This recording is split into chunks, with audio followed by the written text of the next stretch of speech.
this is Melanie Ingalls at Lake Washington Institute of Technology eLearning. Today I'm going to show you how to add a folder in your Angel Lessons tab.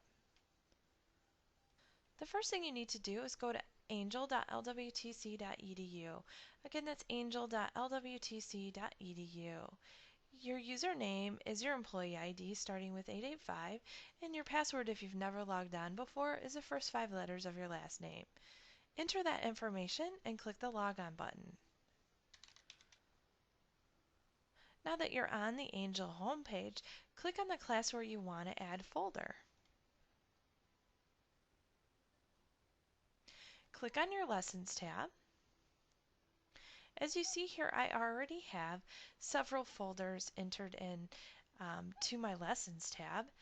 This is the preferred format is a weekly format. It's easier for students to follow.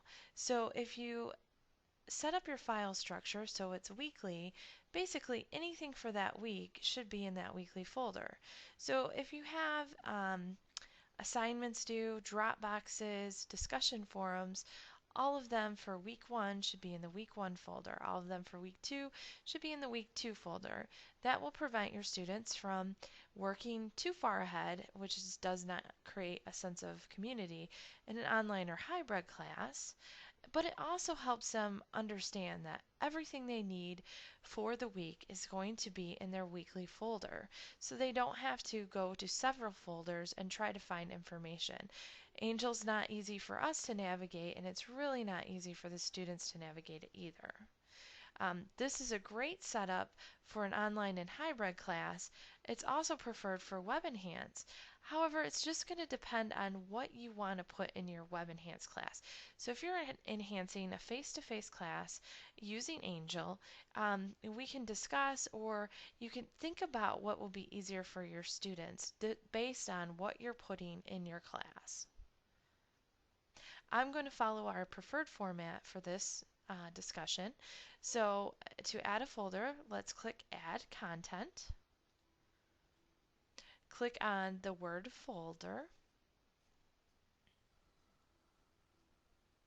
Make sure your advanced radio button is selected.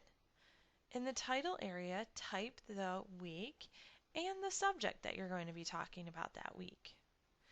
For online and hybrid classes, a subtitle should be put in the space and to let them know when that week begins. A lot of times everything under my folder I have hidden so they don't work ahead on discussion forums and drop boxes until the week starts. It creates more of a sense of community.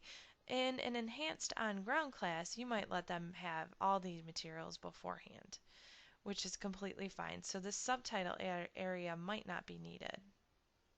Click the Access tab. I would leave user tracking as disabled.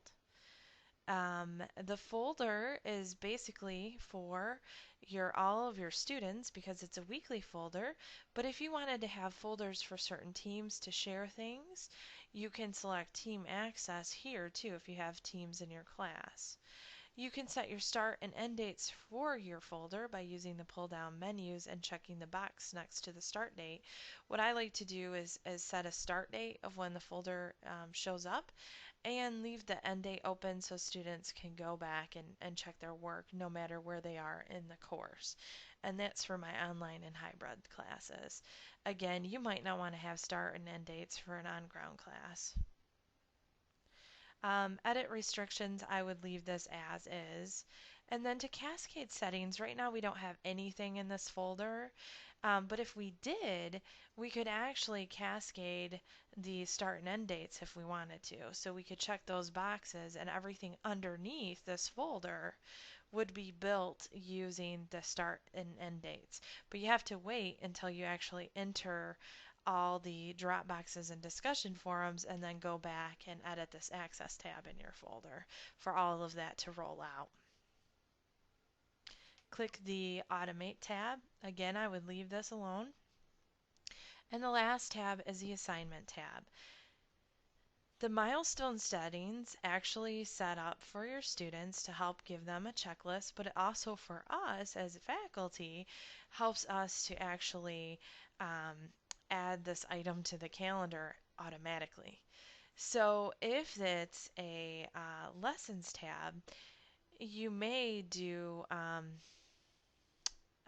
none manually marked or item completion. Since this is a folder, students aren't necessarily checking off that they've done this week. You might want to not check anything here. You might want to wait until you get to your Dropboxes and your discussion forums inside of this folder, and then get those automatically on the calendar, and students can have a little checklist if they want to use it to check what work they've done. So again, because this is a folder, I would just leave the milestone settings as none. And there's no gradebook assignment because this weekly folder shouldn't be tied to the gradebook. It's just a folder. It's not a Dropbox. It's not a discussion forum. And it's not an assessment, so it's not a graded assignment. It's just a weekly folder. Click the Save button when you're finished. And now I've created another folder.